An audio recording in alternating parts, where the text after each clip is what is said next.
Bueno, buenas tardes a todos los presentes. Vamos a comenzar con el webinario. Les recuerdo que pueden hacer sus preguntas por el chat, que serán respondidas al final, o levantar la mano para que le demos audio, así la contesta las preguntas del doctor. Le voy a dar la palabra a la doctora Daniela Longo, integrante del SEM, quien va a hacer la presentación de la disertación. Buenas noches, doctora. ¿Tiene la palabra? Bien, buenas noches, gracias Darío, buenas noches a todos. Gracias por estar conectados a esta hora y en este webinario. Hoy tengo el honor y el gusto de presentar al doctor Bulín, quien es médico, especialista en cirugía general, biliopancreática, también en trasplante. Actualmente es el presidente de la Asociación de Cirugía de la provincia de Santa Fe. También es jefe del Servicio de Cirugía General del Hospital Cuyen, forma parte del staff de cirujanos de la guardia del Hospital Cuyen, también del staff de cirujanos del Sanatorio Mayo. Además, forma parte del equipo de trasplante hepático del Sanatorio MIT. Es docente de la Cátedra de Clínica Quirúrgica de la Facultad de Medicina de la UNL. También forma parte del SEM del Colegio de Médicos. Y bueno, y hoy tenemos el honor de que nos dé una charla sobre la patología biliar. Así que bueno, buenas noches, doctor, y muchas gracias.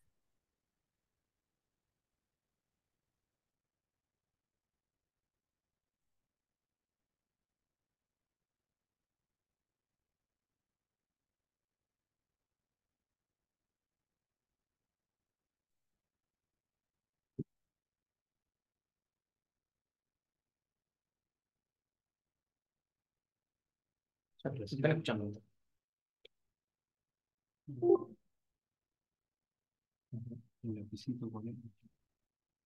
Ahí está. Muchas gracias.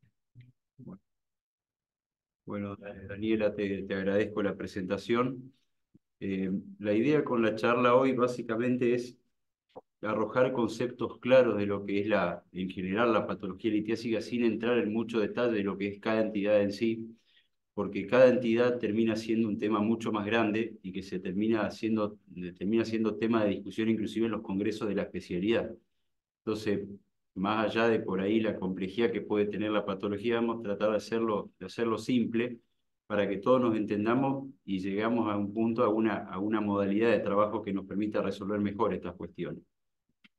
Entonces yo en este caso no declaro ningún tipo de conflicto de interés, más que ser cirujano con el especialista en la patología. Como introducción, podemos decir que la presencia de cálculo a nivel de la vía biliar accesoria o principal es una patología frecuente. Todos los que hacemos guardia, hacemos consultorio y hemos hecho la residencia de cirugía, sabemos de lo que es la frecuencia de la patología. Es un motivo frecuente de consulta e internación, se ven muchos casos por guardia, y hoy con el fenómeno que estamos viendo de disminución de la cobertura a nivel de la cobertura privada, lo estamos viendo cada vez más a nivel hospitalario, o sea, pacientes que tenían cobertura que ya no la tienen y tienen que ir al sistema público, más allá de la demanda que por sí mismo tiene el sistema público. Si bien es más frecuente en mujeres, los varones pueden presentarse con mayor gravedad. Inclusive lo hemos aprendido los maestros y lo vemos en la práctica, de que la presencia de litiasis vesicular en un varón o inclusive una colecistitis aguda es un predictor de dificultad bastante claro y generalmente nos enfrentamos en casos más graves. Y existe mucha variabilidad en la presentación, ya lo vamos a ir viendo a medida que vamos progresando en la presentación. Entonces, si largamos en la fisiopatología histológicamente, conocemos el concepto de lo que es el lóbulo hepático, que es una vena central rodeada por varios espacios porta, que posteriormente viró hacia el concepto del asigno del lobulillo hepático, en el cual tres venas centrales toman el flujo centrípeto proveniente de un espacio porta, hasta que progresamos al concepto del asino pancreático, en el cual reconocemos tres zonas, y todo la verdad comienza ahí. Cuando uno llega a entender cómo pasan las cosas, después entienda todas las manifestaciones macroscópicas que tiene la enfermedad.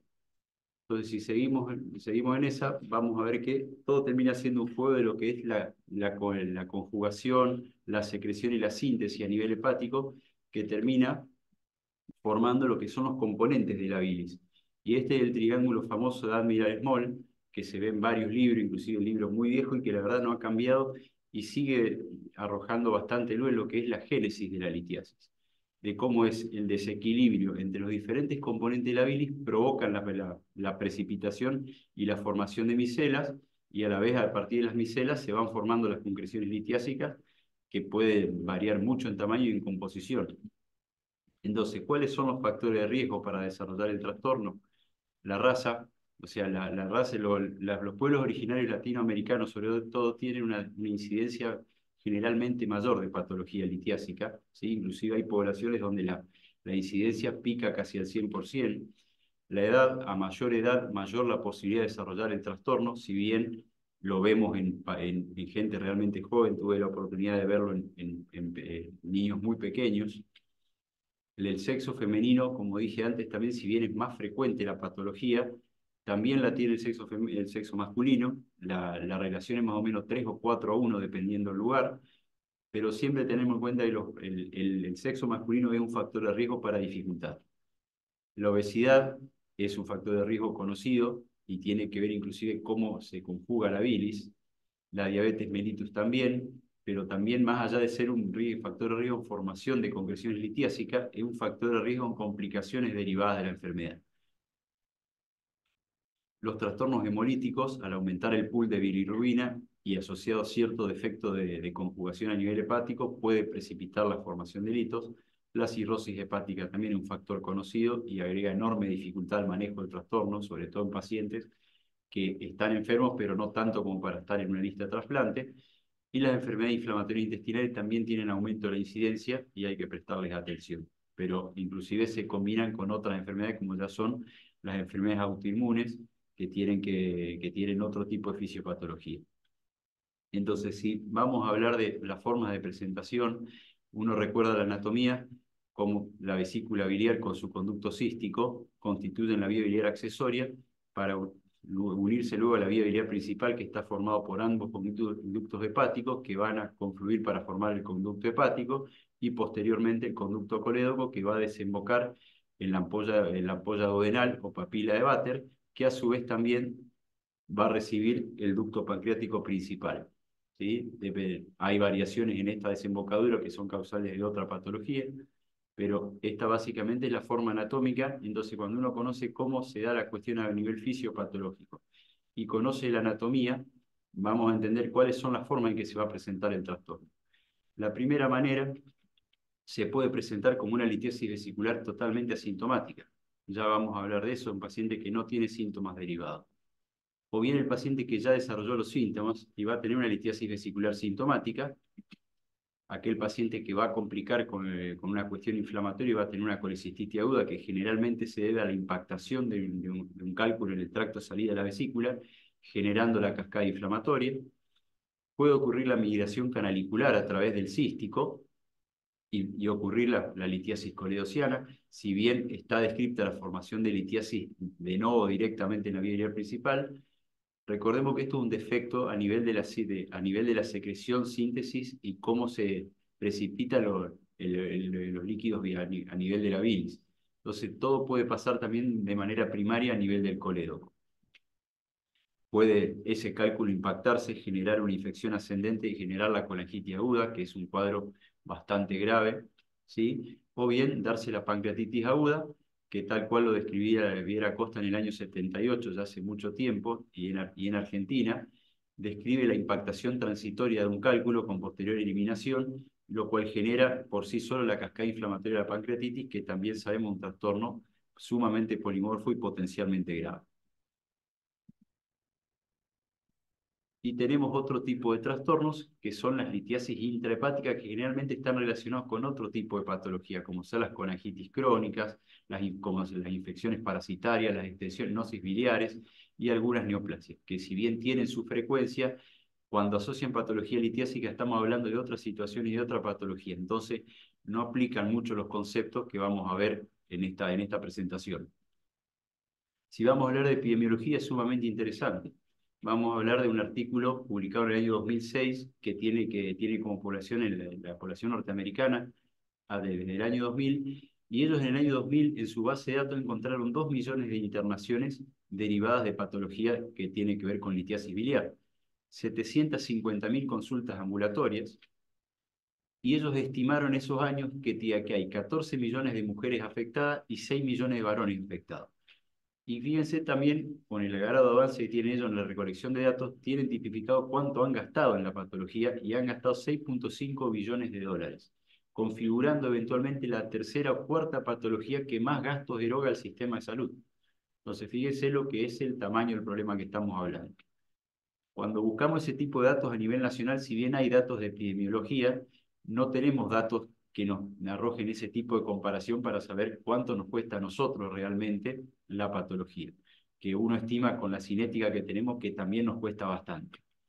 Esta publicación muestra en los 5 continentes cuál es la prevalencia relativa acorde a varios estudios epidemiológicos, y si vamos a tomar la población sudamericana, con la cual podemos compararnos, en la población masculina tenemos entre 8.3 y 14% de prevalencia, contra 10 a 49% en la población femenina. Entonces, si hacemos el ejercicio de extrapolarlo a nuestro departamento, el departamento de la capital, según el último censo, tiene 573.500 habitantes. Entonces, nuestra incidencia esperada de la patología es de 45.000 a 80.000 varones y de 57.300 a 283.000 mujeres. O sea que el número es enorme. Hablando solamente de lo que es departamento de la capital. Si esto lo extrapolásemos a la situación de población asistencial que tienen los centros de tercer nivel de Santa Fe, que no solamente atienden la patología local, sino también muchas veces por derivación patología de otras ciudades del interior, el número sube más todavía, porque cuando hablamos de población asistencial estamos picando casi 4 veces lo que es la población total del departamento de la capital. Entonces eso eventualmente es una bomba de tiempo cuando hablamos de lo que es posibilidad de gastos erogados y de complicaciones. Si tomamos un pequeño universo que es nuestro del Hospital Cullen, donde me desempeño todos los días, consideramos una vez dentro de los últimos 90 días, tomamos 15 días al azar. Hicimos un análisis y vimos que había un promedio de 45 pacientes internados como promedio de internación, sin contar los pacientes en seguimiento, con lo cual nuestros pacientes asistidos siempre están por encima de los 50. Hay 10 pacientes con algún tipo de patología litiásica biliar internados constantemente en el servicio, ya sea en la sala de varones, en la sala de mujeres o en nuestra sala penitenciaria. Hay 2 ingresos al día por patología relacionada, días que hay más, días que hay menos, ¿sí? Y eso configura el 20% del total de nuestra patología de internación. O sea, fíjense la importancia que tiene, ¿sí? Y todas las internaciones nos llevan más de 5 días de internación por caso, acorde a nuestra capacidad de resolución. Entonces, nos faltan algunos datos, que si bien se pueden tener, es más complejo buscarlos, lo que es el número de consultas por guardia y el número de consultas ambulatorias, porque en nuestros consultorios no usamos todavía sistema informático, entonces hay consultas que se nos escapan. Y nuestra lista, créanme que en este punto está picando las 4 cifras. Y eso también es una bomba de tiempo cuando hablamos de posibilidad de gastos, o sea, es un problema de salud pública. Entonces, la presentación clínica, vamos a hablar de cada caso en particular, y yo siempre cuando hablo con los chicos con los que trabajo en etapa formativa, hablo de que son como las 6 caras de un dado, son 6 formas en las cuales se puede presentar un trastorno que es el continuo de tal vez una misma patología. Entonces, vamos a hablar primero de ese paciente que viene a la consulta con algunas preguntas y a veces alguna certeza y recomendación, que es ese paciente que por alguna razón se ha hecho una ecografía y le han visto eso, esa formación hiperecogénica que hace sombra acústica posterior. Creo que está el doctor Juan Cristófoli en la sala viendo la presentación, que sabe mucho de ecografía y supongo que lo ha visto en más de una ocasión. Ese paciente que por alguna razón se está haciendo un estudio ecográfico, el caso más común por ahí es esa chica embarazada que se está haciendo su control reglado y el ecografista por ahí en buena práctica mira hacia el hígado y a veces ve las concreciones que forman la litiasis, pero es un paciente que no tiene nada derivado, entonces viene a veces con muchas preguntas y con alguna recomendación. Entonces, es una situación frecuente en la consulta, que el paciente venga con ningún tipo de síntoma, o bien con síntomas vagos, o tal vez con síntomas que pueden atribuirse a otras causas, que es la coexistencia de síntomas. Recordemos que en la patología biliar hay síntomas que son típicos y esperables de la patología, pero síntomas que no. Por ejemplo, ese paciente que viene y dice que tiene pirosis, ardor retroesternal, síntomas tipo reflujo, claramente la vesícula biliar no va a ser el responsable de su trastorno. Entonces, eso es importante a la hora de resolver quirúrgicamente, que ya lo vamos a hablar también más adelante, ¿sí? Y el diagnóstico en este caso generalmente es incidental. La persona puede tener síntomas muy vagos que nada que ver con lo que uno espera, o bien, como les digo, estudiándose por otra razón, se mira la vesícula y se encuentran piedras. Y esto pasa a nivel inclusive de resonancia magnética, donde pasa también lo mismo, por ejemplo, si hacemos un paralelo con la formación esquística del páncreas, donde la estamos viendo cada vez con más frecuencia, porque se hace un estudio para estudiar patología vértebromedular, por ejemplo, y el imagenólogo informa con buena práctica los otros detalles que está viendo en la imagen. Entonces nos lleva a pensar qué vamos a hacer con esto. Entonces yo, para ver qué podemos hacer con la litiasis vesicular asintomática, vamos a hacer un ejercicio. Tomemos en consideración 10.000 pacientes que tienen cálculo en la vesícula como hallazgo incidente, que no tienen síntomas. La mortalidad de la colecistectomía estándar, ¿sí? Porque el riesgo cero en medicina no existe, es de 0,5%. ¿Sí? Tomemos ese número de base. Y vamos a saber que 200 pacientes van a tener algún tipo de complicación biliar. Llámese una colecistitis, llámese una migración canalicular, llámese una colangitis aguda. ¿Sí? O bien van a desarrollar síntomas. Eso es el 2% de esos 10.000 pacientes, y la mortalidad esperada del trastorno, no de la cirugía, es de 2,5%. O sea que son 5 pacientes que tienen chance de morir por la complicación. Y 100 de esos pacientes van a tener una pancreatitis aguda, que es el 1%, con una mortalidad esperada del trastorno del 10%. O sea que van a ser 10 pacientes que tienen chance de morir. Entonces, si uno extrapola esos números, hay que hacer 10.000 colecistectomías para beneficio de 300 pacientes. O sea, solamente el 3% de los pacientes realmente estaría justificado en los números hacer la colecistectomía. Los otros 9.700 estarían en un riesgo eventual de algo que tal vez nunca pase. La mortalidad de la colecistectomía esperada, si uno considera el 0,5%, es de 250 casos. Es mucho más que esos 15 casos que estamos viendo que tienen chance de morir por la patología misma, por la complicación. Entonces uno, si habla de los números, piensa de una manera, ¿no? Y este estudio publicado hace 2 años es muy interesante porque a partir de estos números arma un diagrama de Markov donde se justifica tal cual cómo debe ejercerse la práctica, ya sea lo que es colecistectomía en paciente asintomático contra el paciente que ya hizo algún evento.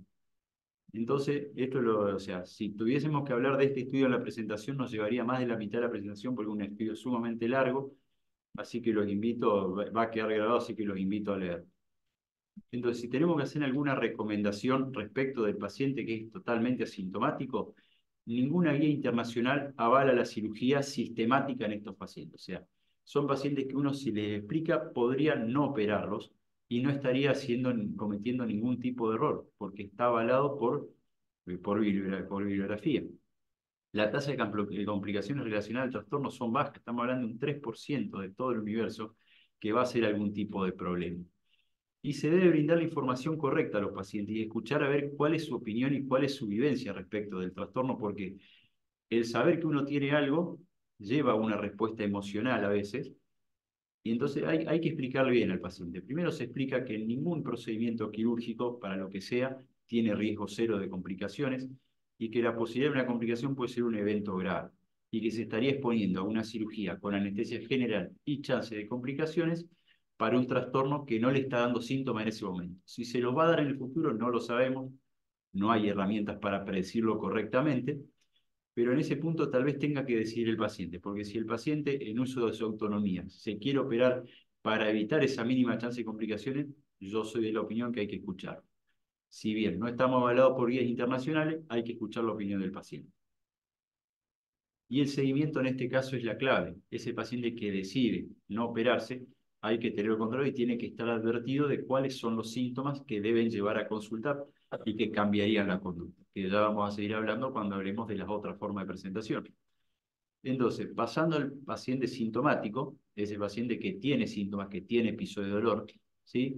Que se hace su ecografía, se han encontrado las litiasis vesiculares, y a veces inclusive, como ya tiene sus episodios de dolor, ha sido visto por un colega que es un médico de familia, su médico de cabecera, y que inclusive el colega, conociendo el trastorno, ya hace toda una serie y se adelanta a nosotros y el paciente viene ya con una idea, y que no es la idea incorrecta, ¿tá?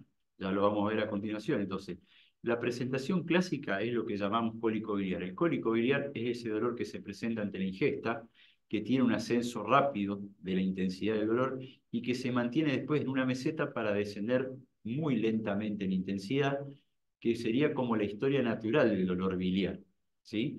Si bien no es un dolor de tipo cólico por definición, le hemos dicho siempre cólico biliar, pero esa es la forma clásica que se va a presentar y cuando un paciente refiere esa cinética del dolor, es muy probable que se deba a cálculos biliares. Y si encima no tiene una ecografía que tiene patología litiásica, estamos ante la causa del problema. La coexistencia con otros síntomas, si bien es común, ya lo explicamos antes, es un paciente que puede tener también pirosis, puede tener síndrome ácido sensitivo, y entonces va a tener también sus problemas relacionados. Y aclararle que la colecistectomía va a resolver su trastorno biliar, no va a resolver el resto de la patología. O sea que hay patología con la cual él va a seguir y que va a tener otra evaluación y tratamiento. Las manifestaciones pueden tener mucho tiempo de evolución, o sea, ser pacientes que estaban con molestia hace mucho, por ahí eran más leves, entonces no le prestó atención, ahora empeoraron y llegó al estudio. Inclusive tenemos pacientes de 30, 35 años que uno preguntándole tienen intolerancia alimentaria desde los 14, 15 años. O sea, es una enfermedad que puede tener mucho tiempo de evolución. Y ojo con esos pacientes porque tienen inflamación crónica. Y ojo en esos pacientes que le han dicho, por ejemplo, que vienen a consulta como sintomáticos y uno interrogándolo resulta que estuvieron internados por una colecistitis hace poco tiempo o bien hace 2 o 3 años. Entonces eso es un predictor de dificultad. Si bien es específico de la especialidad, hay que tenerlo en cuenta a la hora por ahí de brindar la información respecto a la conducta, porque muchos le van a decir, che, tenés que operarte, pero resulta que hay otras cuestiones que hay que elegir mejor la terapéutica. Y es también un problema de salud pública. La población es enorme. O sea, más bien de salud, más que de salud pública, es un problema del sistema de salud. Porque uno acostumbrado por ahí a trabajar más en la salud pública, en realidad es un problema del sistema de salud. Entonces, tengamos en cuenta la presencia de los síntomas del paciente puede ser invalidante. Inclusive nos llegan muchas veces a la consulta, sobre todo lo que hacemos guardia central, ese paciente que ya te dice que no puede tomar ni agua, que uno lo evalúa, es un caso sintomático, no tiene tal vez una colecistitis por definición, pero que tiene síntomas todos los días de su vida. La chance de ocurrencia de complicación aumenta exponencialmente cuando el paciente empieza sintomático. Entonces, he aquí la justificación de por qué es diferente el sintomático del asintomático, ¿sí? La posibilidad de cirugía videolaparoscópica mejora la tolerancia del paciente al procedimiento. Los últimos años con el advenimiento de la cirugía laparoscópica cambió la cinética del paciente que se opera. Si uno pensaba la patología 30 años antes, o inclusive 40 o 50 años atrás, hubo una época que se operaban la misma cantidad de pacientes por úlcera gastrodenal que pacientes por litiasis vesicular, ya en periodo de complicación. ¿Por qué? La cirugía antes requería una gran incisión, exponer, operar la vesícula biliar en un órgano relativamente profundo, ¿sí? No es fácil de operar y de obtener la visibilidad que uno tiene en cirugía laparoscópica. Entonces los pacientes esperaban hasta lo último, no querían a los 21 o 25 años tener una incisión subcostal derecha. Entonces, cuando viene la cirugía laparoscópica y muestra efectividad, estamos viendo que el paciente tiende a operarse antes, o sea, que se opera sintomático e inclusive, si hay cirujanos acá van a coincidir conmigo que la mayoría de los pacientes asintomáticos que vemos terminan eligiendo la cirugía más allá de la información que le demos. Y la tasa de complicaciones y secuelas post-cirugía es baja. Y hablo de secuela post-cirugía porque durante mucho tiempo se habló del síndrome post-colecistectomía.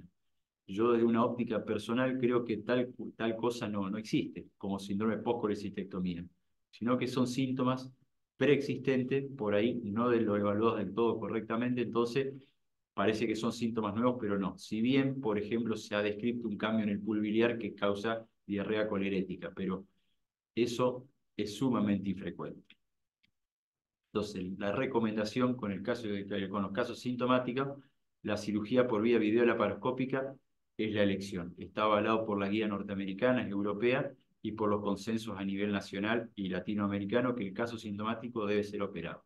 Y es en la cirugía que el gol estándar es el videolaparoscópico. programar de entrada una cirugía de este tipo por vía abierta debería ser excepcional. Y siempre hay que tener una correcta valoración clínica y considerar los predictores de dificultad. Sobre todo esos pacientes que vienen con síntomas hace mucho y ni hablar de los que han tenido alguna internación. Si hablamos de la tercera forma, que ya empieza a ser más dramática, es la colecistitis aguda, que es la ocurrencia del episodio inflamatorio, generalmente por la impactación de un cálculo en el tracto de salida de la vesícula biliar.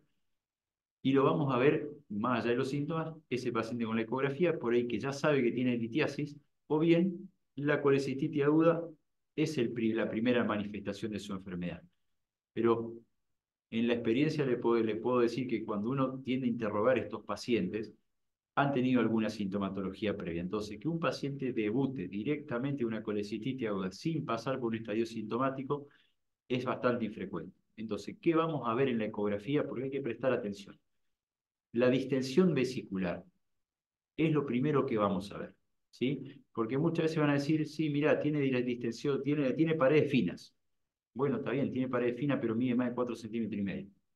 Entonces, ese paciente, sobre todo si la clínica es sugestiva, tiene una colecistitis. Háganle una ecografía mañana o pasado y va a tener las paredes engrosadas. O bien ya va a tener placas de necrosis porque esa distensión vesicular es por hipertensión endoluminal, ¿sí? O bien van a decir, mirá, no tiene leucocitosis tan franca, tranquilo, en 24 o 48 horas la va a hacer. Entonces, la valoración clínica es fundamental. Entonces, ese paciente que uno le interroga y parece tener un cólico biliar, pero está con un dolor continuo hace más de 12 horas o 24 y no le pasa, ese paciente tiene una colecistitis, no tiene un cólico biliar, ¿sí? Y bueno, le muestro una tomografía al final porque le estoy mostrando una complicación local de lo que es un enfisema vesicular propio de lo que probablemente sea una gangrena de las paredes de la vesícula. Entonces, la ecografía con un buen operador y un buen equipo es más que suficiente para hacer el diagnóstico. Uno no tiene que pedirle tomografía a todas las colecistitis, pero hay casos en los cuales se justifica. Por lo menos, este caso está justificado. Entonces, recordemos que la colecistitis aguda es un abdomen agudo inflamatorio. ¿Estamos? Tengamos en cuenta eso. Es un dolor que inicia bruscamente o bien que empeora con el correr del tiempo y se vuelve de máxima intensidad. Generalmente es en el hipocondrio derecho. No deja muchas veces respirar al enfermo porque es en mi abdomen superior y la intensidad generalmente es de 8, de 8 en 10 para arriba.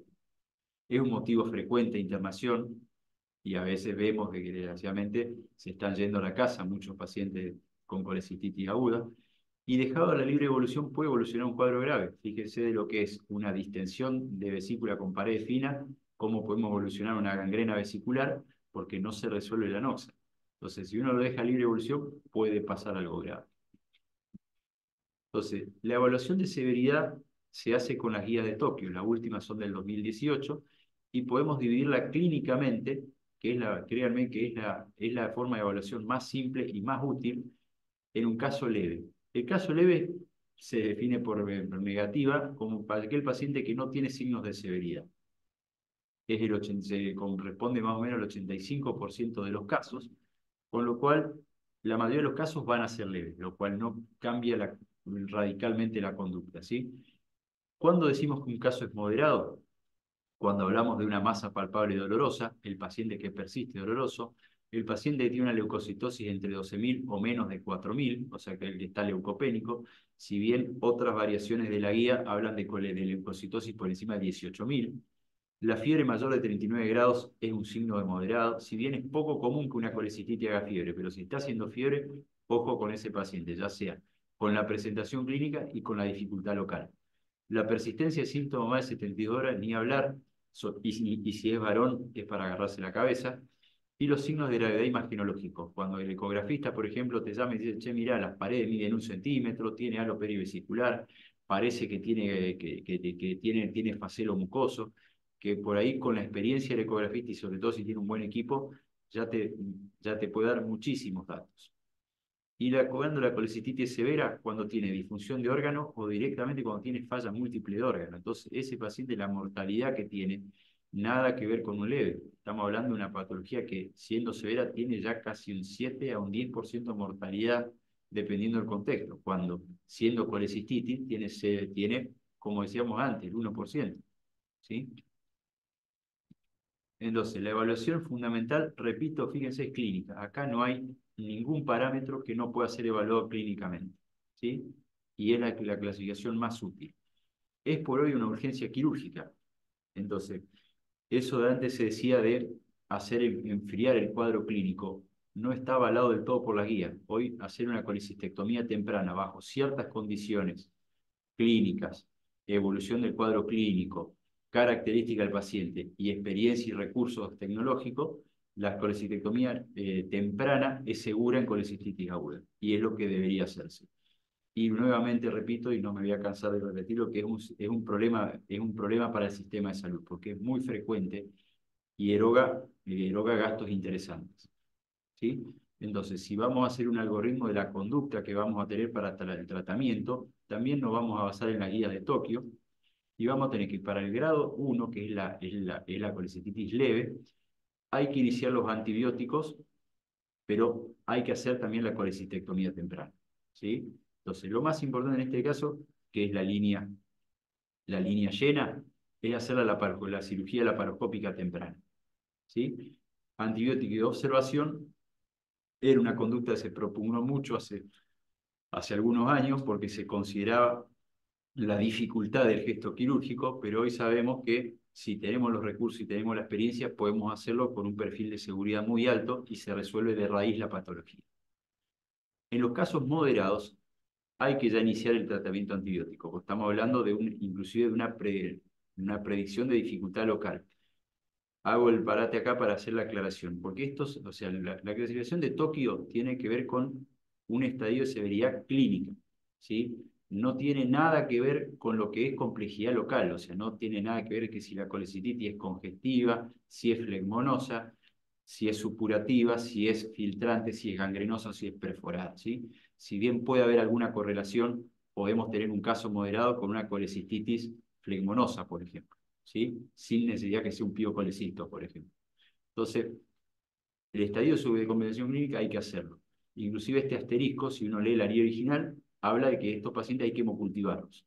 Si bien la tasa de pasaje al torrente no es tan alta, hay que hemocultivarlo y luego se sugiere también cultivar la bilis en la cirugía, ¿sí?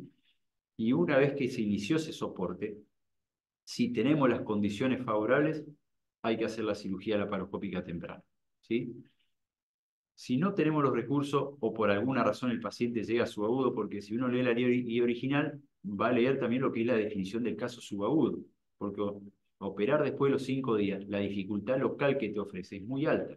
Entonces, ese paciente, si vos has llegado tarde, por ahí pueda que te convenga de diferir, ¿sí? ¿Y cuánto lo vas a diferir?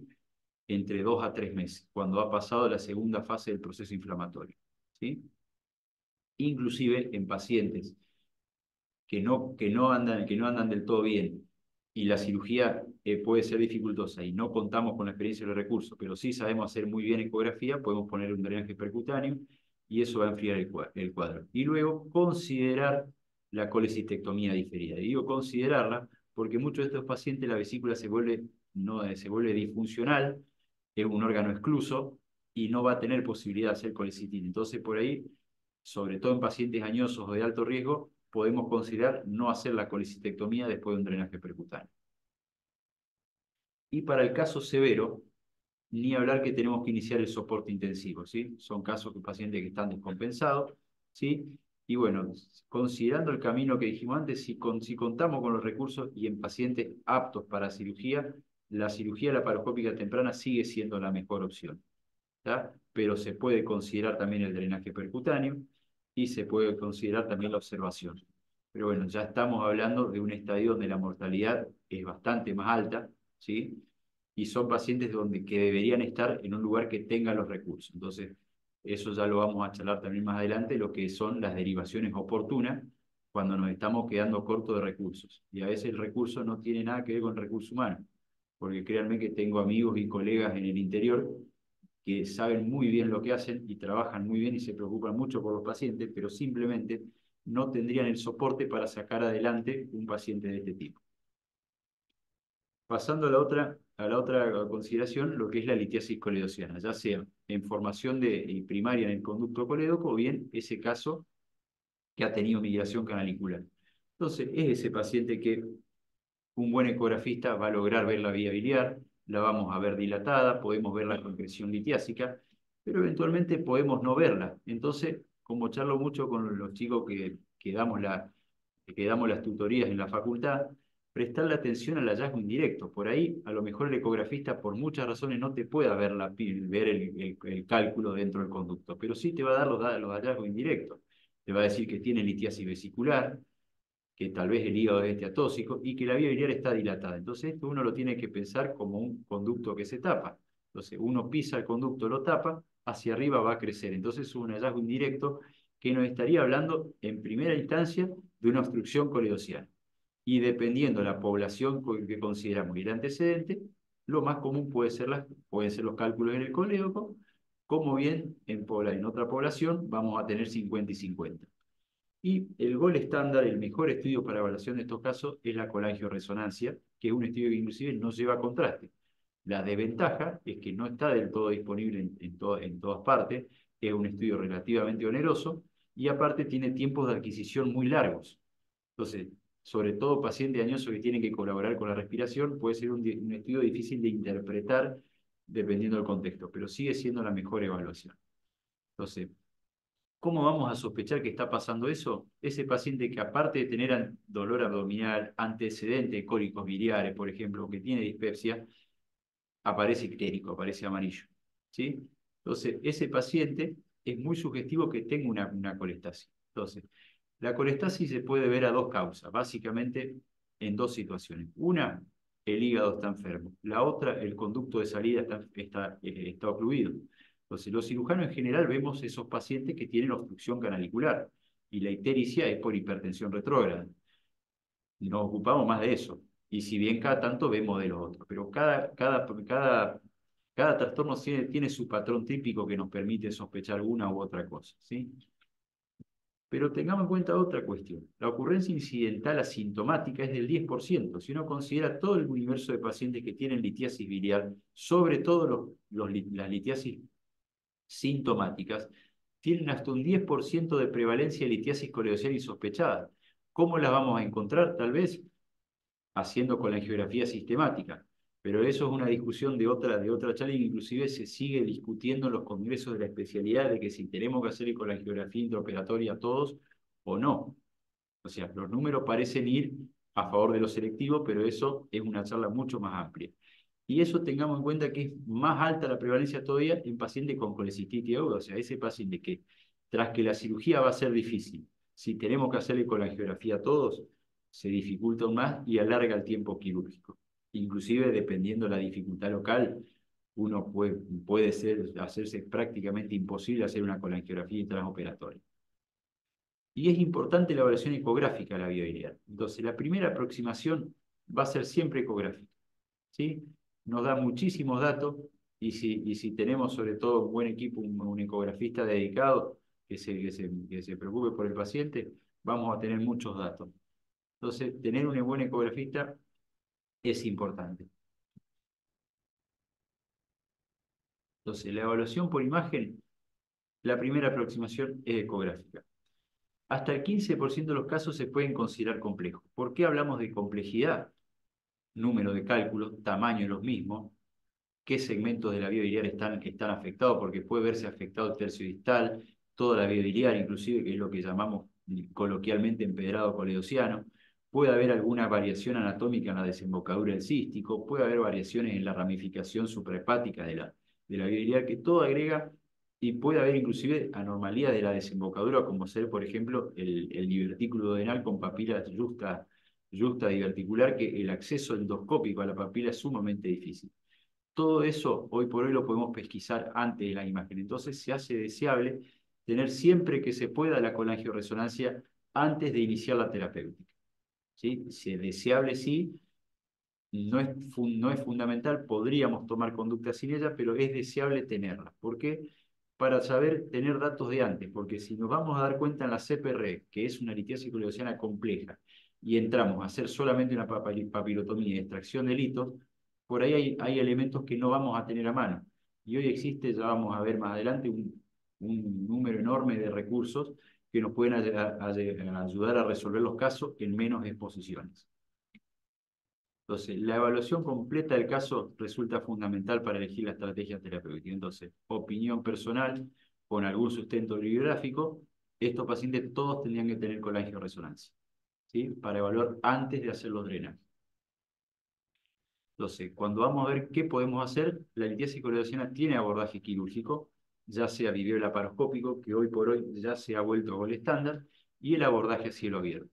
Hoy por video laparoscópica podemos hacer inclusive anastomosis biliodigestiva. El abordaje endoscópico, que es el menos invasivo, se puede hacer la papilotomía con extracción de litos, para lo cual hay muchos elementos. Puede que esté conectado el doctor Agustín Diego, ¿sí? Que es amigo y compañero de trabajo, también tal vez mi compañero de hospital, Fabián o Esteban. Se puede hacer dilatación papilar, y existe el recurso de la colangioscopía, que en el Hospital Cuyen hoy por hoy lo tenemos. Lo que pasa es que tenemos que elegir correctamente los casos porque es sumamente oneroso considerando la situación que tenemos. Entonces hay que usar correctamente el recurso. Si uno pudiese, claramente nos gustaría entrar en una endoscopía con todo disponible, aunque sea puesto en el armario, y sacarlo si lo necesitas. Y el abordaje percutáneo es una opción cuando hemos fallado hemos fallado en el endoscópico, por ahí un paciente que no sea candidato a abordaje quirúrgico inicial, o por ejemplo esos pacientes que tienen un bypass gástrico, que es una cirugía hoy muy común, porque el asa biliar queda desconectada del estómago, entonces endoscópicamente es sumamente difícil de llegar. Entonces, por vía percutánea se puede hacer dilatación papilar, se puede progresar los ritos, y se puede, inclusive si tenemos ya un trayecto fistular maduro, hacer la extracción de los cálculos. Entonces, y todo eso se puede combinar. Por eso pongo esta fecha de lado a lado, porque inclusive todos sabemos, litiasis coleociana, lo más clásico y lo que más aval bibliográfico tiene es CPR previa y colecistectomía laparoscópica posterior. Pero uno podría hacer la CPR intraoperatoria en modalidad Rendes-Bus o bien como colangiografía intraoperatoria. Puede combinarla con la dilatación transpapilar, con la colangioscopía, o puede tener un abordaje percutáneo, inclusive está descrito el Rendes-Bus percutáneo endoscópico. O sea, las opciones son muchas y es bueno conocerlas a todas porque conociendo las opciones, uno tiene que adaptar el tratamiento a la experiencia, a los resultados que tenemos y a la disponibilidad de recursos. Entonces, si tenemos un grupo donde hacemos mucha videolaparoscopía, hemos ganado experiencia, ya pasamos a la fase donde hacemos anastomosis biliodigestiva, uno podría abordar con mucha seguridad litiasis coleociana relativamente compleja porque tendríamos posibilidad de resolución. Lo que sí es pecado en estos casos eventualmente es dejar patología, ¿sí? Por eso hay que evaluar correctamente el caso para que todo lo que hagamos sea eventualmente con riesgo calculado y que ofrezcamos una solución al paciente en el menor número de procedimientos posible, ¿sí? Y considerar siempre la derivación oportuna de casos complejos cuando no contamos con recursos, ya sean, vuelvo a repetir que muchas veces no tiene que ver con los recursos humanos. Nuevamente digo, hay colegas, gastroenterólogos, cirujanos, que hacen muy buena endoscopía diagnóstica y terapéutica, pero simplemente hay recursos con los cuales no cuentan. Por ejemplo, la colangioscopía. Entonces, siempre considerar la derivación oportuna para evitar los procedimientos en más y ni hablar para evitar a veces las complicaciones.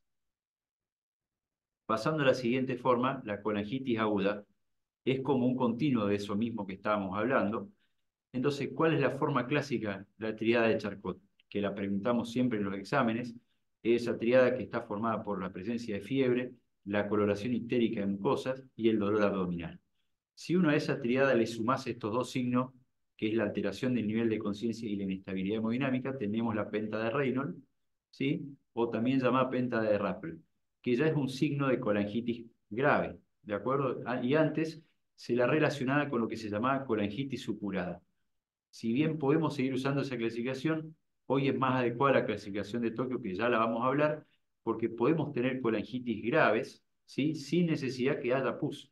O sea, hoy la presencia pus dentro de la vía biliar no te define el caso grave, te lo define la presentación clínica. Y nuevamente, decir, si uno tiene la posibilidad de tener el mapa biliar previo, es deseable. Es deseable, pero ya vamos a ver que lo tenemos que ubicar en contexto de gravedad del paciente, ¿sí? Entonces, hoy por hoy constituye una urgencia. Es algo que tenemos que resolver en el corto plazo, ¿sí? Por más que hay casos leves, que ya vamos a ver cómo lo definimos y cómo lo tratamos, es una urgencia y el drenaje hay que hacerlo lo antes posible. Por concepto general, hoy lo charlaba con los alumnos en la tutoría y me pareció que les quedó claro cuándo hay que hacer el drenaje lo antes posible. Es un cuadro potencialmente grave. Cuando es grave tiene alta mortalidad, más alta inclusive que la colecistitis aguda. Es poco frecuente como manifestación inicial de una litiasis biliar. Afortunadamente nadie o muy contados casos van a debutar con una colangitis. Si uno hace por ahí un seguimiento correcto, estos pacientes vienen sintomáticos hace mucho o han tenido ya algún tipo de intervención. ¿Sí? Entonces, hablando de evaluación de severidad, nuevamente usamos la guía de Tokio del 2018, en el cual el caso leve es aquel que no tiene signos de severidad. ¿Sí? ¿Cuál es el caso moderado? El paciente tiene leucocitosis por encima de 12 o debajo, o leucopenia por debajo de 4, igual que la colecistitis aguda, que tiene fiebre persistente de 9 grados. Consideramos en este punto la edad mayor a 75 años, una hiperbilirubinemia mayor de 5 puntos. Ahí hago el parate porque ahí es peligroso, ¿sí? ¿Por qué más de 5 puntos y no menos? Porque eso nos puede estar hablando ya de un ligero fallo hepático, ¿sí? O de un fallo hepático en progresión. Que esto también puede pasar en colecistitis aguda, porque hago un pequeño parate acá, muchas veces estamos viendo casos de colecistitis aguda que tienen colestasia asociada, que uno le hace una ecografía, la ecografía dice, che, mirá, la vía biliar no está dilatada. Y uno por ahí insiste y lo manda con angioresonancia perdiendo tiempo. Y lo que tenemos es el impacto séptico hepático correspondiente con la gran inflamación vesicular que tenemos. Que inclusive podemos ya estar hablando de una gangrena vesicular. Entonces, ojo con ese tipo de manifestaciones en las colecistitis agudas, que a veces lo único que nos hacen es perder tiempo. Hay que evaluar siempre los pacientes en contexto. Tener una hiperbilirubinemia debajo del 70% del valor de referencia también es un criterio de patología moderada. Y el paciente severo, al igual que la colecistitis aguda, es aquel que tiene disfunción de órganos, ¿sí? O bien que ya tiene directamente la falla multiorgánica. Entonces, tal cual el resto, fundamental la evaluación clínica. El inicio temprano de la terapéutica es bisagra. Uno podría hacer un paralelo en este caso con lo que es el tratamiento de la sepsis y cuando hablamos de la hora de oro, acá aplica perfectamente. Esto es un cuadro séptico y tengamos en cuenta, la vía biliar es una cavidad de baja presión. ¿Estamos? Entonces, cualquier aumento súbito de la presión se traduce en hipertensión endoluminal y hay pasaje rápido de bacterias al torrente sanguíneo. Entonces, este es un trastorno que más del 85% de las veces tiene hemocultivos positivos. Entonces, ya le adelanto que es fundamental los hemocultivos antes de iniciar el tratamiento antibiótico porque hay un número de casos en el cual podemos tener resistencia. Y la derivación oportuna cuando no contamos con recursos. Estos casos muchas veces lo vamos a ver en primera instancia en un lugar, por ejemplo, que tal vez tengamos endoscopía, pero no tenemos endoscopía biliar, o directamente que no tenemos endoscopía. Entonces acá la clínica te está diciendo que tenés que derivarlo. ¿Por qué? Porque hay que drenarlo. ¿Y dónde lo va a derivar? Donde haya el recurso para drenarlo. Hoy por hoy, a nivel de guardia pasiva, es el Hospital Cuyen que tiene reglamentado la guardia pasiva de endoscopía y todos los endoscopistas que hacen guardia tienen capacidad de resolución de patología biliar. Entonces, si vamos a lo que son las guías de Tokio, nuevamente hablamos del grado leve, importante el inicio de antibiótico y este asterisco es el hemocultivo. Si uno lee la guía original, se refiere a eso. Entonces, lo que es antibiótico y sostén general. Completar el curso antibiótico y hacer el drenaje biliar. O bien, hacer el drenaje temprano. Si uno lo piensa al trastorno, lo más importante es el drenaje biliar. Cuanto antes se pueda. Si se puede tener evaluado completamente el caso porque responde a los antibióticos, o el paciente está bien, es joven y está entero, bueno, perfecto, pero eso no tendría que retrasarnos la conducta, ¿sí? Cuando hablamos del caso moderado, hay que iniciar todo el soporte clínico tal cual anterior, pero nuevamente es importantísimo el drenaje biliar temprano. Y si uno lo piensa, esto tiene que compararlo con la apendicitis aguda. Y antes decíamos que una apendicitis que entra al amanecer debe operarse antes del atardecer. Tal vez acá tendríamos que hacer el mismo paralelo, ¿sí? Tengamos en cuenta que si tenemos todos los recursos a mano, si tenemos el resonador en el hospital, en el sanatorio, si tenemos todo y el paciente responde inicialmente a la terapia inicial y uno quisiera tener el mapa biliar, podría hacerlo, pero es importante tener el recurso para hacer el drenaje de urgencia, si vamos a hacer ese tipo de cosas. Y aquí ya no necesitamos imperiosamente el mapa biliar, acá lo importante es drenar. Y cuando el caso es grave, hay que hacer todo el soporte clínico, ¿sí? Todo el soporte intensivo, pero el drenaje biliar hay que hacerlo ayer, ¿sí? Acá lo más importante es el drenaje biliar. Acá no podemos estar llevando al paciente a resonancia, tomografía. Aparte, como charlamos inclusive con los alumnos en la tutoría, con los compañeros en periodo de formación, el requisito fundamental para hacer un estudio planar como es la tomografía y la resonancia es la estabilidad clínica del enfermo. Y estos pacientes no están estables y no lo van a estar por definición hasta que los drenemos. Entonces, lo importante acá es la prontitud con la que hay que hacer el drenaje. Y si lo estamos viendo, desgraciadamente, en un centro donde no se cuenta con el recurso, hay que iniciar urgente el soporte e iniciar los trámites de derivación. Hablando del último caso, la pancreatitis aguda, ¿sí? Uno es ese paciente que viene con mucho dolor, el clásico dolor en cinturón, y me interesó este dibujo justamente porque está inclinado hacia adelante, que es lo que podemos interpretar nosotros con esa posición en plegaria maometana que nos enseñaban en semiología en la facultad, y donde, ¿qué vamos a ver? Una ecografía nos puede informar ya el aumento del tamaño del páncreas, la presencia de litiasis vesicular, ¿sí? Que son hallazgos indirectos que en contexto suman al diagnóstico. Y acá vemos una tomografía donde ya vemos inclusive una complicación local, que esto que marco aquí con el láser es lo que podríamos considerar una colección líquida aguda, y esto ya es una necrosis, es un foco de necrosis a nivel del páncreas. Si uno ve esto, es una tomografía hecha después del 5.º día, que es cuando vamos a ver la necrosis. Y eso abre todo un espectro de discusión si tomografía sí o tomografía no a todos los pacientes al ingreso. Yo personalmente creo, sobre todo si el caso es leve, no es perentoria la tomografía, no hay que hacérsela a todo el mundo. Y si el caso es moderado o severo, es raro que una tomografía entrada te cambie la conducta, pero ya lo vamos a ahondar un poquito más ahora cuando sigamos en la charla, ¿sí? Entonces, el tipo de diagnóstico clásico y avalado por la guía Atlanta del 2012 es clínico, laboratorio e imagen, pero ya la guía Atlanta te está diciendo ahora que vos podés tener diagnóstico con 2 de 3, ¿sí? La imagen puede que te cueste obtenerla, si la ecografía tenés mucho hilio, mucha interposición gaseosa, puede que no veas el páncreas, ¿tá? Si el paciente por ahí es obeso mórbido, no llegás a ver con el ecógrafo, podés tener dificultad, pero uno siempre, al igual que en otras situaciones, tiene que tratar el cuadro más grave probable, ¿sí? Entonces, considerar siempre el contexto clínico. Y dentro del laboratorio, si uno lee, cuando estudiábamos pancreatitis aguda, había 3 causas de pancreatitis con amilasa negativa, o amilasa baja, es decir, ¿no? ¿De acuerdo? Entonces, es una enfermedad sumamente polimorfa. Hay trastornos leves que a largo plazo pueden evolucionar a un pseudoquiste, por ejemplo. Hay casos clínicamente severos que uno mira la imagen y generalmente no tienen tanto, no asustan tanto la imagen, pero sí clínicamente son muy floridos. O bien al revés, cuadros que localmente son complicaciones con incluso cuadros de necrosis pancreática que tienen signo de infección y el paciente a lo mejor está clínicamente sumamente estable. Entonces, es un trastorno sumamente polimorfo. 2 pacientes no son iguales.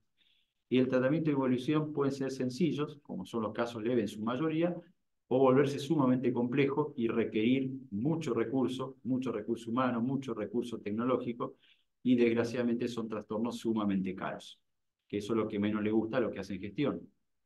Entonces, siguiendo la guía Atlanta, podemos clasificarla, esta es la clasificación más simple y es sumamente útil. Inclusive, hoy por hoy es más útil de lo que usábamos clásicamente cuando empezamos la residencia, como son el score de Ranson o el score de Glasgow. Que esos 2 scores, si bien fueron muy útiles en el pasado, subestiman mucho los casos graves. Entonces, esto es más fácil y fíjense, son parámetros clínicos. Entonces, el paciente con una pancreatitis aguda moderada o leve no tiene falla de órganos y no tiene complicaciones locales o sistémicas. Esto siempre considerando el ingreso del paciente, porque créanme que un caso a veces leve que anda bien, a largo plazo por alguna razón le hacemos una imagen y nos encontramos un pseudoquiste, ¿sí? Puede pasar. La pancreatitis aguda moderadamente severa es aquella que ya tiene alguna falla orgánica, pero esta resuelve previo a las 48 horas, ¿sí? O bien es ese paciente que desarrolla una complicación local o sistémica sin falla orgánica persistente. O sea, ese paciente que uno por persistencia al dolor o por lo que sea, le hace la tomografía y resulta que tiene una colección líquida aguda o que inclusive tiene una colección posnecrótica, pues estamos hablando de complicaciones tempranas, ese paciente es moderadamente severo. Por más que no tenga falla de órgano y que uno lo vea acostado en la cama sumamente cómodo, inclusive a lo mejor hasta ya le dimos de comer y toleró. Pero eso tengamos en cuenta a la hora de considerar la severidad, porque tiene utilidad pronóstica. Más allá de terapéutica es pronóstica, ¿sí? Y la pancreatitis aguda severa es aquel que tiene una falla orgánica persistente, ¿sí?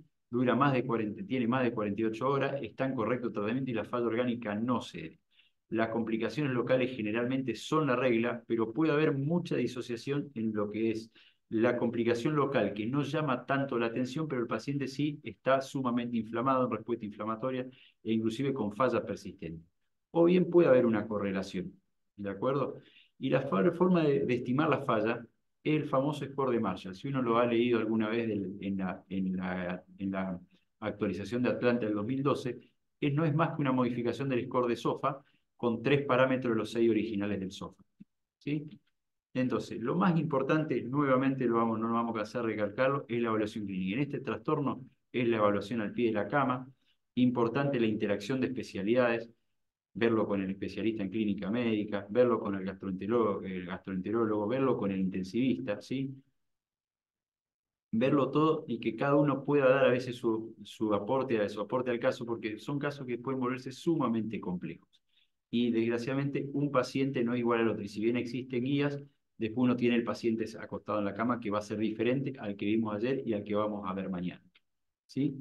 Las fallas orgánicas determinan mayor mortalidad que las complicaciones locales. Y fíjense por qué insistimos tanto en la falla de órgano entonces, y por qué insistimos tanto en la evaluación clínica, y hablamos de que la evaluación por imagen, si bien es importante, no es perentoria. ¿Por qué? Porque los primeros 14, hablamos siempre de la curva bimodal que tiene la pancreatitis aguda. Los primeros 14 días es el episodio de complicaciones médicas, de complicaciones sistémicas, de falla de órgano. Entonces, lo que determina el pronóstico es cómo maneja el paciente en esa etapa la falla de órgano. La fase de complicaciones locales aparece después de los 14 días y se consolida después del día 30, ¿sí? Y el día 30 parece ser la bisagra para empezar a intervenir si se puede, ¿tá? Si bien el intervencionismo es un capítulo totalmente aparte, es una discusión enorme y cada método que tenemos de tratamiento es discusión en los congresos de la especialidad. Entonces escapan al propósito de la charla, pero tengamos en cuenta primero evaluación clínica, considerar correctamente la disfunción de órganos cuando existe, ver su persistencia y después pensar en las complicaciones locales. Lo primero con estos pacientes es el sostén clínico, ¿sí? Entonces, la recomendación en pancreatitis aguda, cuando tenemos un caso leve, moderado, la compensación clínica y la resolución de causa. Cuando hablamos de resolución de causa, estamos hablando cirujanos de patología de pancreatitis aguda biliar, que corresponde en Argentina al 85% de los casos, enorme mayoría. Entonces, la pregunta que nos podemos hacer, el timing de la colecistectomía, ¿cuándo la vamos a hacer? Un caso leve se considera hoy adecuado hacerla de manera temprana, pero hay que definir temprano, porque uno se aventura, va a entrar en PubMed y va a haber publicaciones que hablan de 24 horas. Los protocolos que intentaron remediar eso en Argentina han tenido mortalidad y se han tenido que suspender. Entonces, hoy lo más adecuado para resolver la causa parece ser de las 72 horas para adelante, ¿sí? Pero sería importante e ideal que un paciente que tiene una pancreatitis aguda leve, moderada y es biliar, no tiene colestasis, no tiene litiasis coleociana, tal cual decía el profesor Acosta hace muchos años, la mayoría no la va a tener, ¿sí? Ese paciente debería irse sin la vesícula a la casa.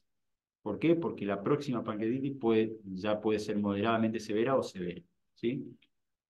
Cuando hablamos de los casos moderadamente severos donde la falla de órgano ya empieza a tener mucho protagonismo, hay que hacer un sostén clínico correcto.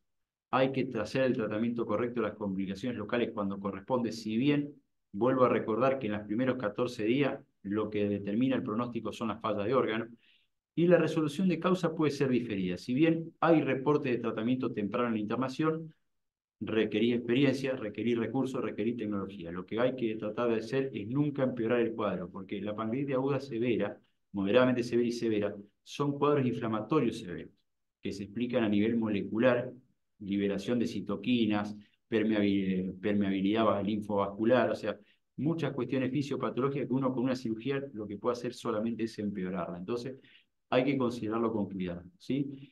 Y en el caso severo hay que hacer reanimación intensiva. Acá tienen mucho protagonismo nuestros compañeros intensivistas, que inclusive a veces se arman discusiones respecto a la resolución de las complicaciones locales, pero la bibliografía actual apoya la cuestión de que lo más importante es la reanimación, es el tratamiento de las fallas de órgano, que van a determinar mayor mortalidad que la complicación local, inclusive si hablamos de infección. Tengamos en cuenta que la infección de una necrosis en pancreatitis aguda es sumamente infrecuente antes de los 10 días y ya empieza a ser más frecuente pasado los 21. Entonces, eso por ahí también explica por qué la resolución uno intenta hacerla lo más diferida posible cuando tenemos complicaciones locales. ¿Sí?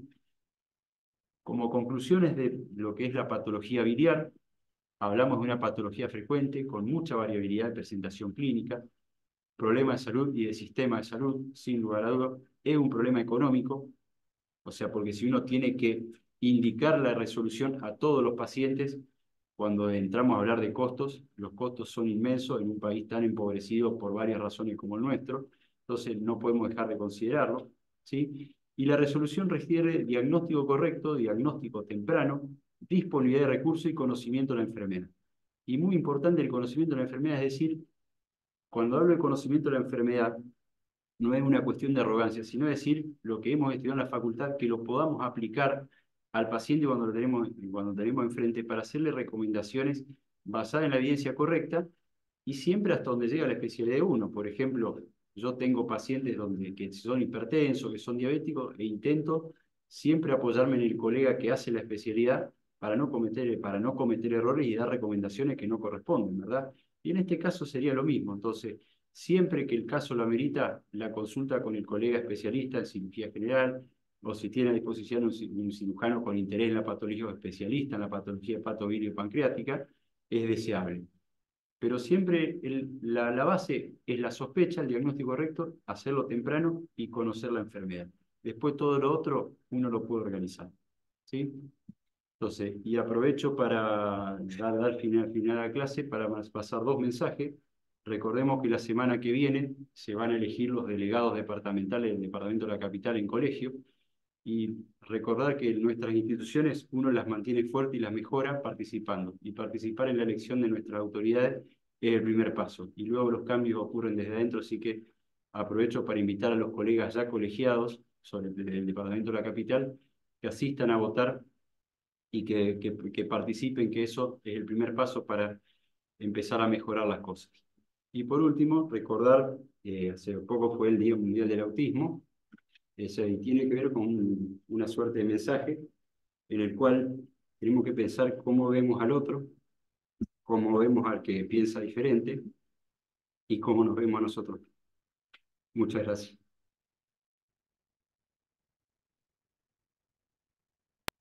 Bueno, Muchas gracias, gracias. doctor. Gracias, doctor. No sé si hay alguien quiere hacer una consulta, la puede hacer por chat o puede levantar la mano para que hacerla por audio. Exactamente, vamos a esperar unos minutos a ver si alguno quiere hacer una consulta.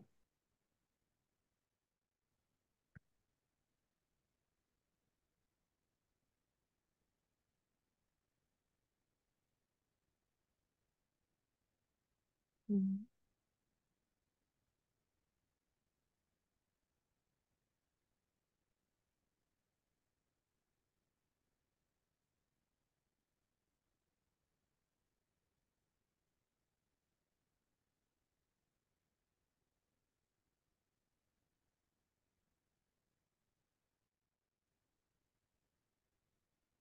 Eh, Jonathan Rodríguez consulta sobre si la colecistectomía en pólipo vesicular, ¿qué sugiere usted si está recomendable o no?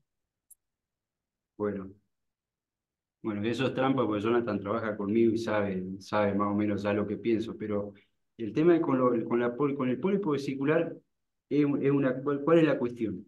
El pólipo verdadero en la población argentina es sumamente infrecuente. O sea, hablamos del pólipo como excrescencia de tejido, que tiene su base, que tiene inclusive, a veces puede tener inclusive su vaso central. Esa ocurrencia es sumamente infrecuente. Entonces, generalmente lo que nos pasa cuando tenemos pólipos es que lo que tenemos son litiasis vesicular o barro biliar con colesterolosis vesicular pegado a la pared. Entonces tenemos ese defecto fisiopatológico del que hablamos al inicio de la charla. Entonces lo que el enfermo tiene muchas veces no es pólipo vesicular, sino que tiene litiasis vesicular, ¿sí?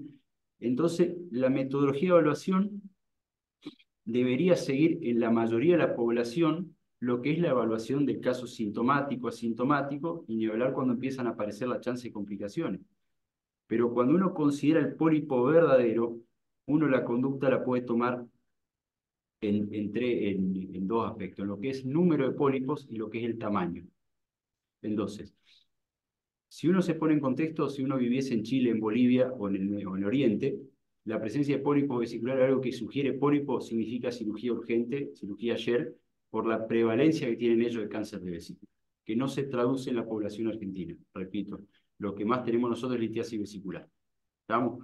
Entonces, si estuviésemos hablando de un paciente con riesgo de tener pólipos verdaderos, se toma acorde al tamaño. La recomendación, 0 a 5, 5 a 10, más de 10. Menos de 5, pólipo único, uno podría hacer un seguimiento, ¿sí? Cada 3 o 6 meses con ecografía, en lo posible con el mismo operador, con el mismo equipo, cosa que quien lo vio antes lo pueda buscar y lo pueda ubicar para ver cómo está, ¿sí? Ese paciente que tiene 5 a 10 milímetros, ya hay que mirarlo con otros ojos y hablar con él y decir el paciente, ¿sí? Pues la recomendación es el límite, y ese paciente tiene un pólipo de más de 10 milímetros, si es un pólipo verdadero, tiene chance alta de progresión a cáncer. Entonces, ese paciente debería ser operado de manera programada. Todos los casos se pueden hacer y deben hacerse por cirugía laparoscópica como primera elección, ¿sí? Así como dije, se respeta que a nivel inclusive en centro de alta experiencia, vos podrías operar y hacer una cirugía de cáncer de vesícula por vía laparoscópica. La segmentotomía 4B5 se puede hacer por laparoscopía, no es fácil, y el vaciamiento se puede hacer, no es fácil, pero se puede hacer, entonces no es contraindicación. Y si pensáramos Bien. que no son pólipos verdaderos, tenemos que tomarlos como litiasis vesicular y hablar con el enfermo y explicarle siempre la causa. Y volvemos a lo mismo, y acá pasa muy parecido a lo que pasa con los pacientes que tienen cálculos asintomáticos. La mayoría elige operarse, porque ya se asusta, ha leído en Google, tiene recomendación de algún vecino, entonces por ahí es difícil que no quieran operarse. Y otra mención especial merecen lo que son los pólipos múltiples, porque por ahí uno pueda tener 3 pólipos. Los 3 miden menos de 5 milímetros. Tenemos un pólipo de 1, un pólipo de 3 y uno de 5.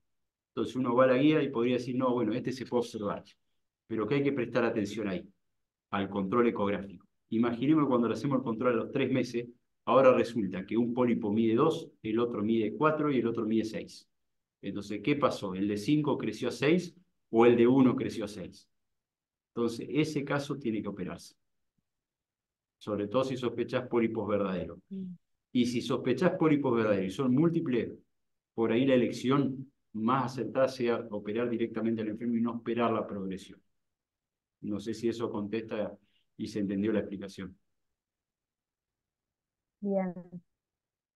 Sí, otra consulta. Romanela pregunta el tratamiento adecuado de antibióticos para la colecistitis aguda y para la colangitis.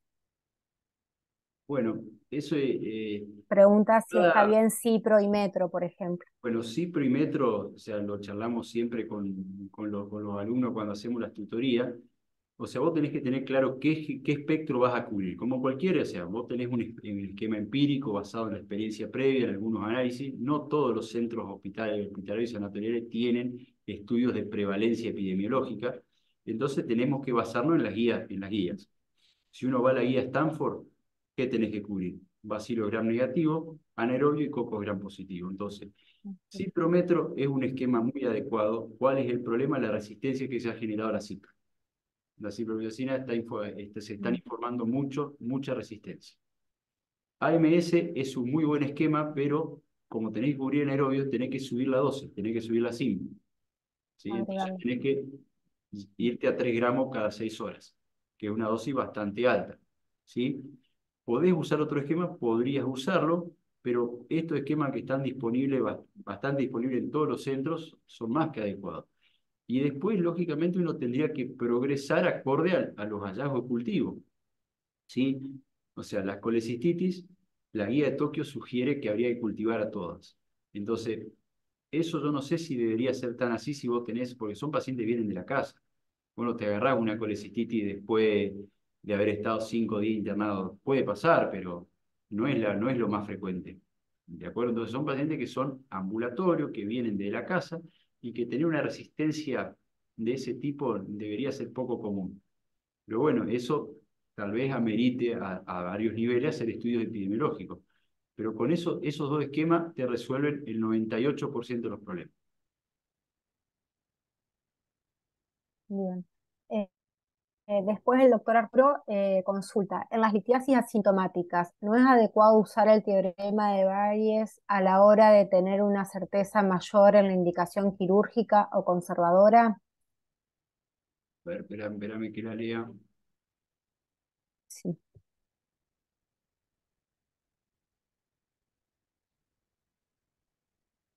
Bueno, o sea, respecto de eso, Arturo, eh, digamos, vos el diagnóstico hoy por hoy es clínico e imagenologico. Entonces, si vos tenés la certeza de presencia del cálculo y interrogar al enfermo y es asintomático, este, lo que se sabe por recomendación internacional es que no estás avalado para operar sistemáticamente a todos, ¿sí? El enfermo muchas veces llega asustado porque ha tenido su vecino que tuvo una complicación, que tuvo una pancreatitis, por ahí llega con la recomendación de otro, leyó en Google, sabe que hoy por hoy la gente ya sabe que las cirugías son 4 cortes pequeños, y si es un paciente delgado y ahí va con quien tenga recursos, se puede hacer acuscópica. ¿Tá? Y si estarías en otro país, ya sin ir muy lejos, si estuvieses en San Pablo, en Brasil, podría hacértela con el robot, con el dispositivo Spider, con monopuerto. Entonces, la gente sabe que es una cirugía de poca invasión, que tiene poca chance de complicaciones, y la verdad en la mayoría no acepta la observación, ¿sí? Y más que el teorema de Bayes, hoy estamos usando mucho esa publicación que mostré, que muestra más que nada el diagrama de Markov. Y el diagrama de Markov termina siendo se usa para otras cosas, pero en este caso es sumamente útil porque te ayuda a predecir la ocurrencia de complicaciones para indicar el procedimiento en visión de sistema, ¿sí? Porque vos podés ver esto como, como practicante de la medicina individual que tenés tu grupo de pacientes, pero también podés verla desde el lado del que hace gestión, y que si vos tuvieses que indicar la cirugía arreglada a todos los pacientes que son asintomáticos, el costo erogado es enorme. Y como dice el peluca, alguien lo tiene que pagar. Entonces, por eso uno tiene que verlo en esas dos variables, me parece. La pregunta es excelente, Arturo. Es excelente, pero es muy difícil. Y como en respeto al principio de autonomía, yo soy de la opinión que hay que escuchar al enfermo, yo generalmente yo le digo al enfermo, yo me encargo de la cirugía, pero la decisión de exponerte es tuya, no es mía. Cada quien toma la responsabilidad en función de lo que le compete. Bien. Y hay otra consulta. A la persona con litiasis asintomática, si elige el tratamiento conservador, ¿cuáles serían las recomendaciones? Bien, linda pregunta, porque, o sea, si uno va también a la bibliografía, hay descrito tratamiento, o sea, mucho inclusive, gracioso, a veces los pacientes preguntan por el té rompepiedra, como les decía, yo vengo del norte, mi padre lo tomaba, mi padre lo sigue tomando el té rompepiedra, pero el té rompepiedra es para litiasis renal.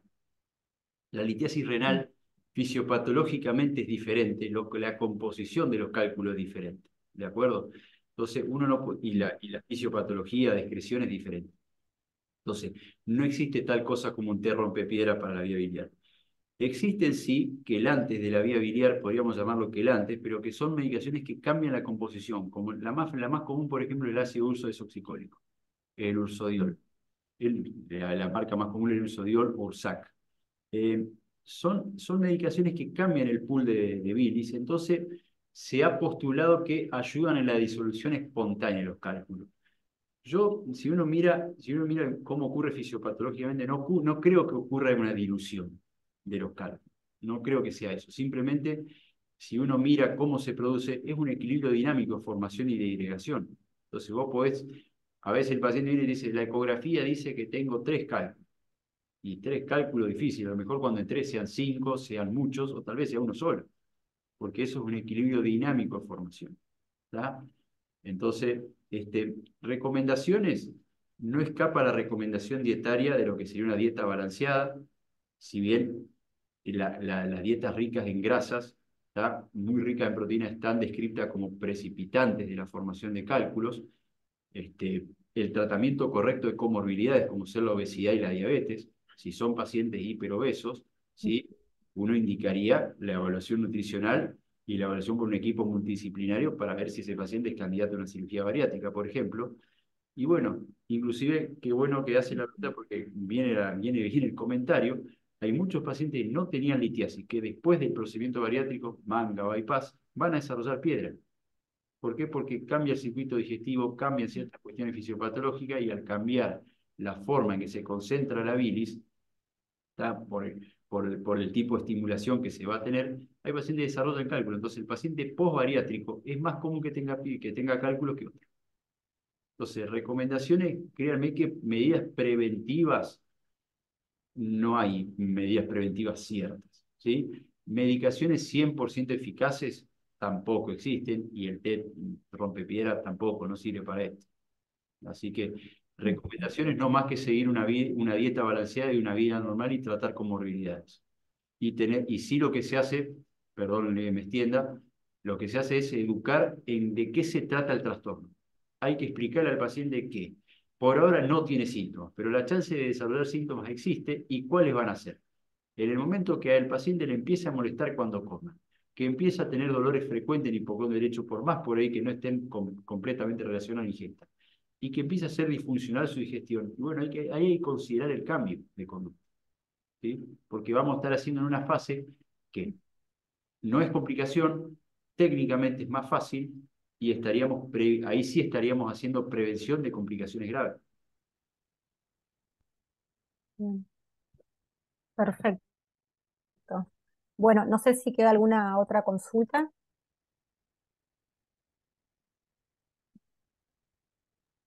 No, no veo más preguntas, doctora.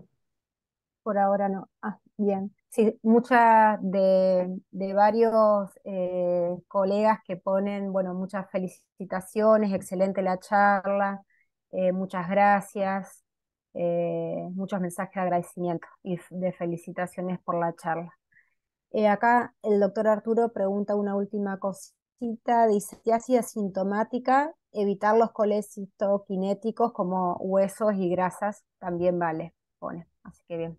Ya. Es un comentario, no una pregunta, Sí, perdón. pero bueno, o sea, eso es lo que diría la lógica, es cierto, lo que dice Arturo es lo que pensaríamos lógicamente, ¿no? Huevos, me Pero, parecía raro que puso huesos, pero no. pero Se bueno, refirió a los huevos y hay que grasas. tener una cosa en cuenta. Sí, fíjense cuando mostramos una de las primeras diapos, que mostramos que en ciertas poblaciones hay una prevalencia hasta el 60% de litiasis, ¿tá? Y ciertas poblaciones tienen hasta inclusive 100%, los indios Pima tienen 100% de prevalencia, ¿sí? Y a pesar de que sea un trastorno sumamente prevalente, porque si uno mira 50%, quiere decir que cuando nos estamos caminando por la calle, de 10 personas que nos estamos cruzando en ese momento, 5 tenemos piedra, ¿sí? Y a lo mejor de esas 5, tal vez ninguno seamos sintomáticos, ¿sí? Entonces, esas personas que no sabemos que lo tenemos, vamos a seguir comiendo asado, vamos a tomar cerveza, vamos a comer huevos, vamos a ir al gimnasio, vamos a seguir comiendo 2 o 3 huevos por día, ¿sí? Entonces, ahí donde entra el límite cuáles son las recomendaciones que realmente van a ser efectivas, porque el cambio tiene que tener un porqué para ser consistente, ¿verdad? Entonces, la recomendación de Arturo es lo que marca la lógica.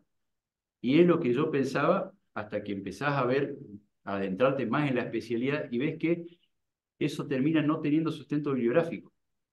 ¿Por qué? Porque Mm. seguimos en una situación donde la mayoría de los pacientes siguen siendo asintomáticos y muchos pacientes no se van a diagnosticar. Y créanme que, o sea, tal vez eso abre una posibilidad de debate, porque a mí muchas veces se me ocurrió, lo he hablado con amigos que hacen ecografía, de decir, bueno, hagamos un screening ecográfico para buscar pacientes asintomáticos. Pero bueno, uno cuando toma esa situación, estamos medicalizando una situación que el paciente no la sabía. Entonces, ahora saber que tenés piedra te puede condicionar algunas cuestiones. O bien que vos te des cuenta que realmente son sintomáticos porque tenés alguna tasa de molestias, o bien que no tengas ningún síntoma y tu propia cabeza te haga que lo empieces a tener, porque la somatización existe, ¿sí? Entonces, vos estarías medicalizando una situación que de otra manera no te enterarías. Entonces, yo no sé cuántos realmente querrían saber. Está bien que vos cuando haces un análisis de ese tipo, haces firmar un consentimiento, informás a la persona y claramente una persona se somete voluntariamente a un screening ecográfico, por ejemplo, ¿no? Pero bueno, tengamos en cuenta que si vos haces screening y empezás a encontrar a todos los que tienen el trastorno y después todo eso que quieren ir a operar, es un enorme sistema, es un enorme problema el sistema, ¿sí? Así que hay que verlo también desde ese punto de vista. Es un debate interesante para tener, pero pensémoslo también en eso. Y la verdad que la colecistitis y la colelitiasis asintomática últimamente fue motivo de muchos debates en los congresos de la especialidad, ¿sí? Y hay cuestiones que inclusive tienen que ver con el comportamiento y las opiniones que tenemos como médicos en ciertas situaciones.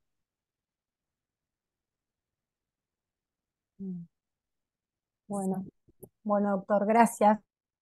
Por ahora no hay ninguna pregunta en el chat, así que daríamos por finalizada la disertación.